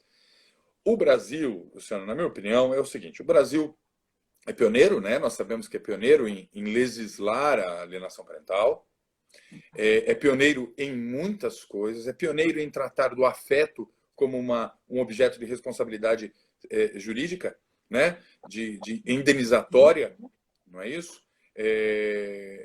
Nós temos um avanço muito grande no direito das famílias, temos o maior instituto do mundo, mas é óbvio, nós estamos em sistema de adaptação, nós somos seres humanos em completa evolução, em constante evolução, em sociedade em completa evolução.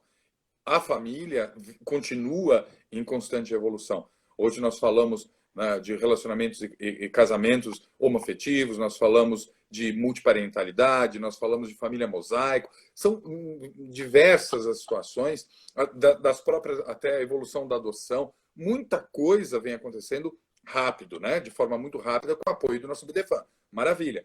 Só que a sociedade vai modificando ao mesmo tempo, e nós estamos num momento em que os nossos ministros julgam o poliamor inconstitucional, mas revogaram 1790 e entendem que a união estável pode ser equiparada ao casamento, e equiparou-se ao casamento. Numa situação de poliamor, entende-se que não é possível porque não há aqui a fidelidade entre os companheiros, né? O que é simplesmente uma questão moral. Então, assim, o que eu estou trazendo é que as coisas divergem muito, são muito complexas enfim, se a gente for falar de cada um desses temas, acho que viram 50 lives, né? Mas acho que é importante essa reflexão para a gente entender em que momento, então, em que momento nós estamos. Nós estamos no momento de alteração do padrão social para a guarda, de guarda maternal para a guarda compartilhada. E isso é um sofrimento, tem aqui uma necessidade de adaptação.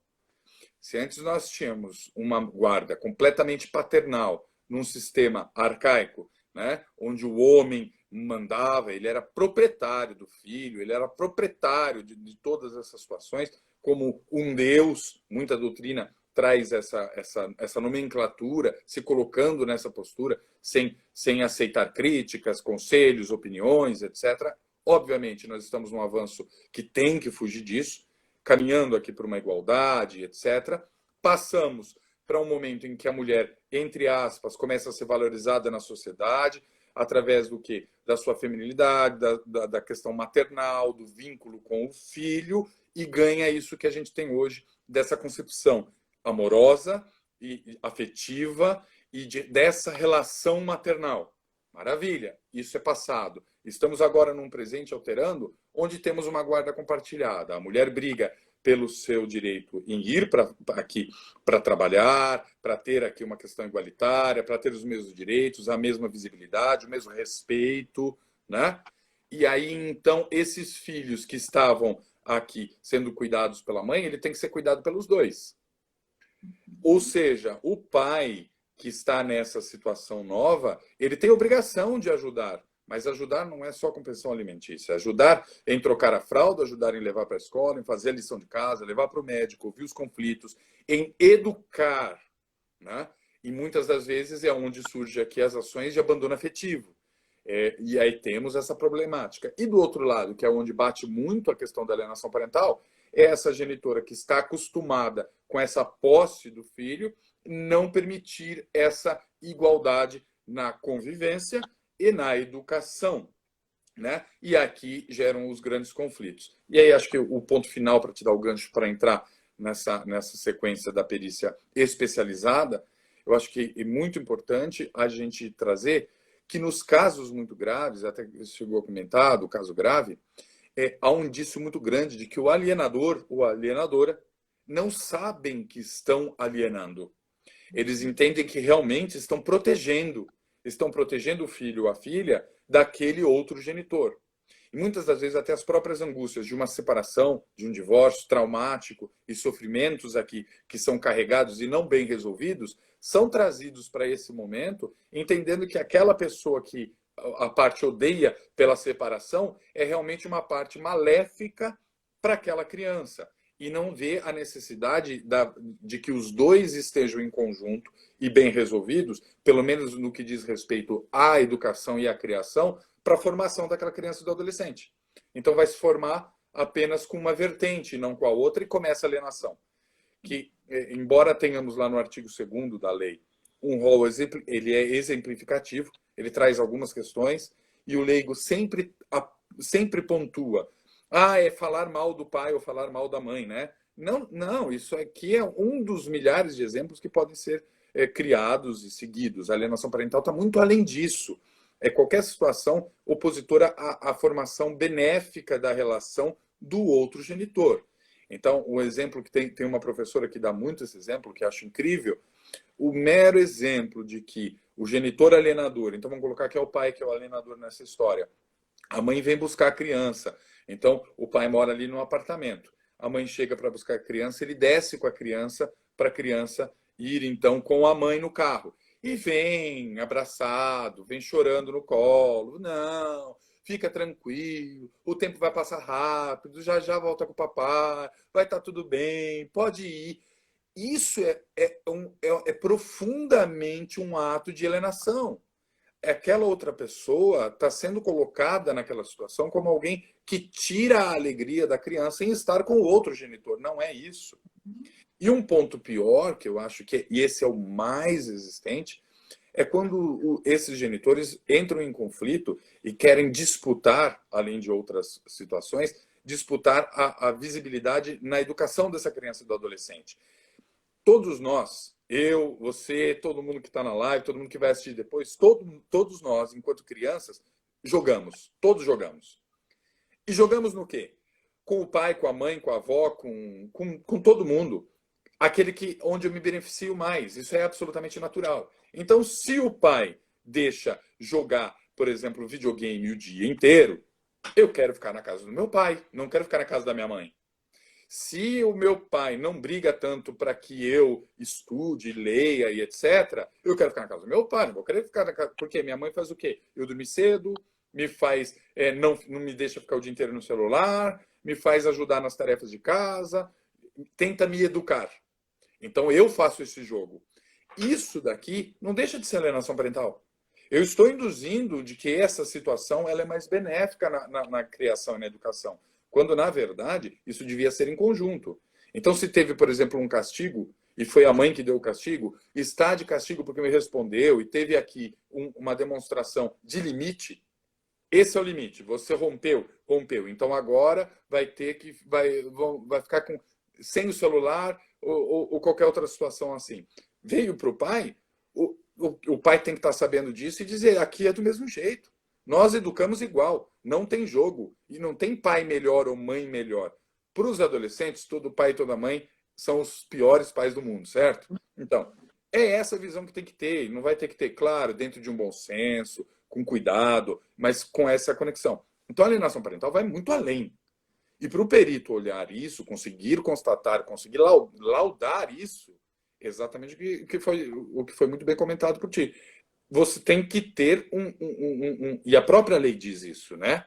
A própria lei diz que o estudo tem que ser aprofundado sobre as relações desse relacionamento, sobre todo o histórico até chegar aqui, para que eu tenha a condição de entender o que é que houve na vida dessa criança, do adolescente, para chegar nesse ponto, né? Quero a tua opinião sobre isso. Vamos lá, eu vi aí que tem algumas perguntas. Vamos lá. Siga, Luciana. Sim, Giovanni, eu acho que eu vou começar aqui falando, indo um pouco antes, indo para um período um pouco anterior à alienação, ao início do processo da alienação parental, que é o que tu estavas falando agora. As questões, quando se misturam as questões da conjugalidade com as questões da parentalidade.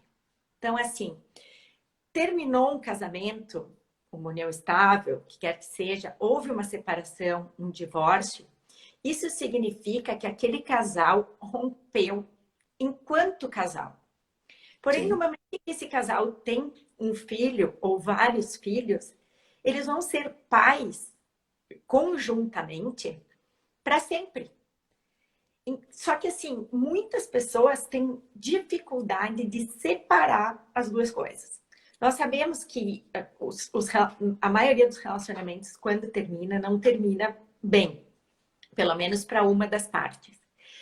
E aí, a alienação parental surge exatamente quando uma dessas pessoas, ou as duas, que não aceitaram, não conseguiram fazer o luto desse relacionamento, ela começa a manipular os filhos no sentido de prejudicar o outro genitor, aquele ex-marido, aquela ex-esposa. Então, essa é a origem da alienação parental. A alienação parental, inclusive as pessoas comentaram ali, que muitas vezes ela se dá de formas sutis, leves, e também é importante a gente colocar aqui que ela acontece em famílias em que os pais são casados. Sim. Quantas vezes, né, um casal, um pai fica falando da mãe, denegrindo a imagem daquela mãe, ou vice-versa, diante dos filhos. Então, isso também é uma forma de alienação parental, só que não é a que nós estamos falando aqui. Nós estamos falando em situações que chegam ao judiciário. Sim. E aí, falando da perícia, da complexidade da perícia, tu colocaste, Giovanni, muito bem, em algum momento da tua fala, a questão da importância da capacitação técnica dos profissionais que atuam na área da perícia psicológica. Então, nós colocamos antes a baixa remuneração, que infelizmente impede, em muitos casos, não justifica, porque assim, eu sempre digo, se a pessoa se propôs a fazer aquele trabalho, sabendo que ela ia receber aquele valor, ela aceitou essa condição, mas isso não pode servir de justificativa para ela fazer uma coisa mal feita ou superficial. Então, assim, se a pessoa considera que ela não está recebendo uma remuneração justa para fazer aquele trabalho que é necessário, ela não deve aceitar. O que é o caso dessas perícias terceirizadas, né? Não do perito oficial, lógico, porque esse é concursado. Essa capacitação técnica diz respeito a pessoa ter uma formação específica na área da psicologia jurídica ou da psicologia forense. Eu não posso sair lá do meu consultório, dizer, ah, não, enjoei de trabalhar na clínica, ou meu consultório não está indo bem, ouvi falar que é interessante trabalhar na justiça, vou trabalhar lá. A gente sabe que, infelizmente, essa é a realidade de muitos profissionais que atuam na área jurídica. Então, não tem como. Porque a pessoa, para trabalhar junto aos advogados, como assistente técnica ou como perita, ela precisa conhecer o direito. Ela não precisa ser graduada em direito, porém ela tem que conhecer minimamente as regras, as normas, que não só as que regem a sua atividade, mas as que regulamentam aqueles processos, aquelas relações que ela vai avaliar.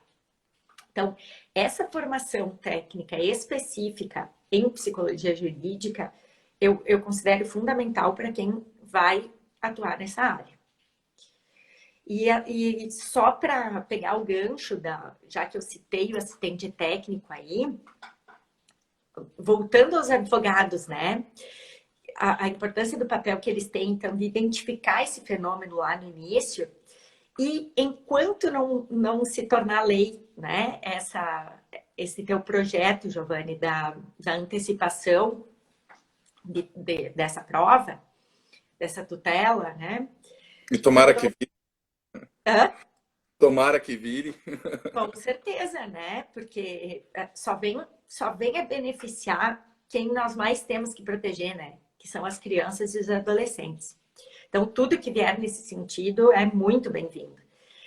Mas enquanto isso não tiver virado lei, o que eu sempre destaco é a importância dos advogados de família terem como parceiros psicólogos para atuarem como assistentes técnicos. Muitos advogados, as pessoas em geral, as partes do processo, menos ainda, mas muitos advogados não sabem da existência do assistente técnico. Conhece a figura lá do Código de Processo Civil, mas nunca atuou ou nunca viu atuar no processo alguém com essa atividade. Então, assim, o assistente técnico, ele é uma figura que vem ao lado da parte ou do advogado justamente para analisar a qualidade da perícia que é feita. Então, todos esses aspectos que nós estamos levantando, da importância desse levantamento técnico do fenômeno, através da perícia, se ele não tiver sido bem feito, o assistente técnico vai poder identificar e mostrar tecnicamente por que aquela perícia não foi bem feita. Então, assim, o advogado tem como impugnar um laudo pericial? Tem, baseado na lei, nas normas. Porém, uma contestação técnica que vai falar em que pontos aquele psicólogo não agiu bem, seja em termos procedimentais, de como ele realizou aquela perícia, seja em termos das conclusões às quais ele chegou. Então, esse questionamento técnico, ele é feito pelo assistente técnico, no caso, da parte que trabalha junto ao advogado, para que, no fundo, é para que se chegue à verdade. E não para puxar para um lado ou puxar para o outro. Isso também é importante que fique claro, que o psicólogo, mesmo trabalhando como assistente técnico ao lado de uma das partes, a avaliação dele tem que ser imparcial. Esse é nosso dever ético enquanto profissionais psicólogos. Então, nós vamos fazer essa avaliação de uma forma técnica e imparcial, porém, visando exatamente o princípio aqui do contraditório e da ampla defesa, considerando a importância da prova técnica nas ações de alienação parental, na medida em que, assim, não sei da tua experiência, Giovanni, mas na maioria dos casos, o juiz acompanha na sua decisão o que a perícia apontou. Então, é fundamental que haja esse contraditório através do trabalho do assistente técnico, que vai mostrar em que pontos aquela perícia não foi bem feita e, inclusive, formular os quesitos complementares que nós chamamos, que é o quê? O que que aquele perito deveria ter respondido que ele não respondeu.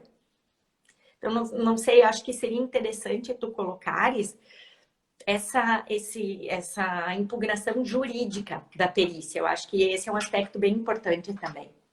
Tá.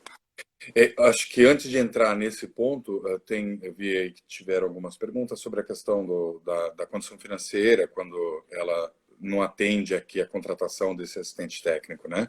Realmente, a gente não tem aqui um assistente técnico gratuito. Nós apresentamos ou não os assistentes técnicos das partes.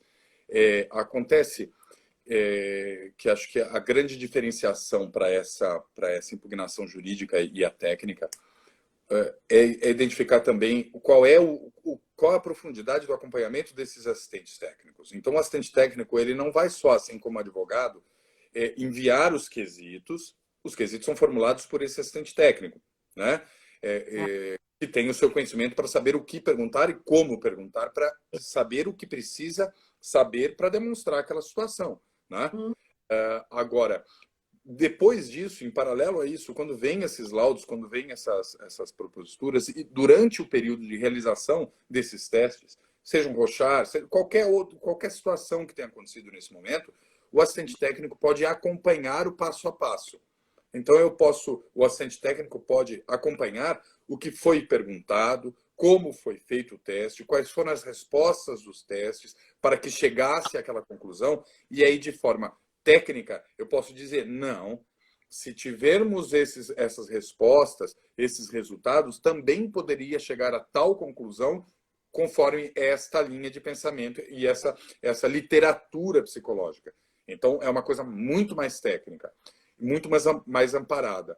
Agora, o profissional, especificamente na questão da alienação parental, pode e deve ser impugnado qualquer situação que esteja divergente na determinação da lei. A lei é clara em dizer que tem que ter aqui um aprofundamento nesse estudo, nesse acompanhamento técnico, seja ele desde o início dessa separação até o momento atual. É óbvio que isso daqui não vai ser apenas em 1 ou 2 encontros. Isso aqui vai ser em diversos encontros, sejam eles 9, 10, 15, com a criança, com os genitores. Com os genitores pode ser menor. Vai ser aplicado o teste também, então vai ter perícia psiquiátrica também, vai ser feito rochar, vai ser feito nos pais, a criança não necessariamente vai ser aplicado um outro teste, mas vai ter um aprofundamento aqui nas consultas, nessa vivência com o perito. Maravilha, isso aqui é uma perícia que determina a lei da alienação parental. Ele é também especializado nessa área, maravilha. Divergente a isso, eu vou poder impugnar. O advogado deve impugnar e informar exatamente isso. Não foi atendido uma consulta, especificamente uma consulta ou 2 encontros, não é suficiente e a própria lei determina. Eu não preciso ter conhecimento técnico psicológico para me aprofundar em dizer o quão errado isso está e vou impugnar, requerendo de novo que então se altere o perito, que traga alguém especializado na área e que realmente faça um aprofundamento de estudo desse caso. A alienação parental não pode ser tratada como se fosse uma bobeira, como muitas das vezes tanto para falsamente denunciar, quanto para falsamente se tratar. Ela tem um trabalho tem até o livro, vou até mostrar, estou até aqui na minha mesa. Esse daqui, ó, eu adoro esse livro, dos Madaleno. Né? Então, tanto da Ana Carolina quanto do professor Rolfo Madaleno. Tem uma profundidade muito interessante no livro dessa separação de ato e síndrome e fala exatamente, ela fala muito bem sobre os resultados práticos na vida dessa criança e adolescente, em resultados traumáticos sobre o ato praticado, realmente praticado e as falsas memórias. Ou seja, pega-se o exemplo do abuso sexual.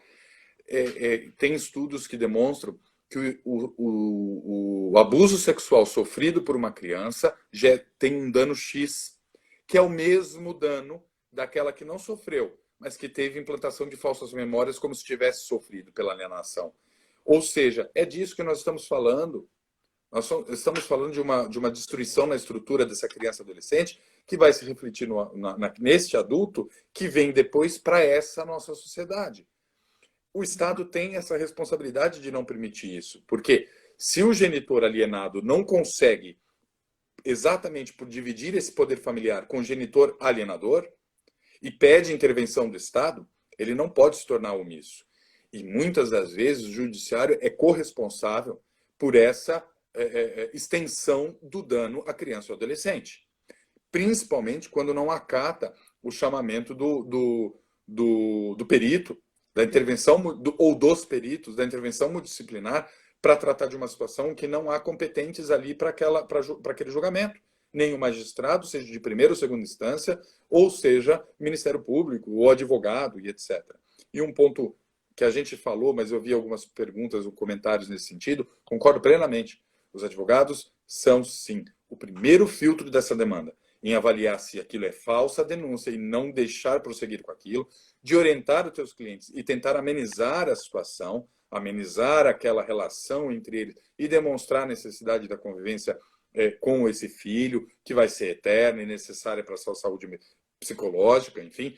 O advogado tem, sim, uma questão ética aqui, né? Não pode trazer mais litigiosidade onde não deve, né? O judiciário já fomenta isso, o advogado muitas das vezes fomenta isso, não pode.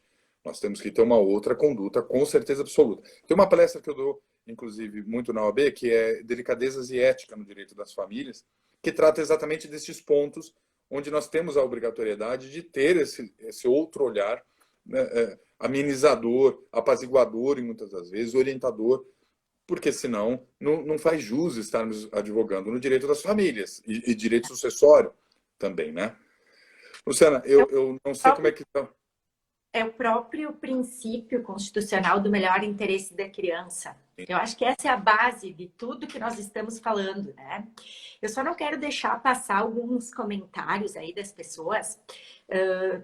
Teve uma troca de ideias a respeito da questão do custo do assistente técnico, como é que fica quem não tem condições de pagar e tal. Então, assim, nós sempre temos o mundo ideal e o mundo real. O mundo ideal seria que as pessoas tivessem o trabalho do assistente técnico, assim como tem defensor público, gratuito. Sim. Porém, a nossa realidade não é essa. O que nós temos? Nós temos assistentes técnicos de todos os graus, digamos assim. Nós temos pessoas que são autoridades no assunto e que então têm honorários altíssimos, e tem outras pessoas que trabalham com honorários dentro do acessível, digamos assim. Então, assistência técnica não é algo fora do normal. Alguém que já tendo gasto, né, doutor Giovanni, com advogado, está num processo, tem gastos, digamos assim, é um investimento que essa pessoa vai estar fazendo. Excelente investimento, né? Um investimento a mais, porque ela já está tendo todo um custo processual. E por que ele é fundamental esse investimento? Porque ele vai determinar a qualidade da avaliação que vai decidir o futuro dessas crianças. Então, assim, isso não tem preço, né? E como nós falamos, quem ainda assim não tem condições de contratar, tudo bem, como o doutor Giovanni bem colocou, o advogado não tem como contestar tecnicamente. Lógico, só uma pessoa da mesma área pode fazer uma contestação técnica. Porém, o advogado pode impugnar, sim, vários elementos que estejam contra a lei, enfim, como o doutor Giovanni já bem colocou. E eu só quero responder a Ediane. Luciana, oi. Posso dar uma sugestão? Fala. Estou olhando aqui, pelo horário vai finalizar a live, porque tem a prática de 1 hora. Tá. Não quer fechar, salva lá em GTV. Até perguntaram isso, porque aí eu jogo depois para o canal para todos assistirem. E aí, depois que salvou, inicia outra. E todo mundo retorna a live. Tá. Vou fazer Senão isso. vai desligar no meio da sua fala. Tá.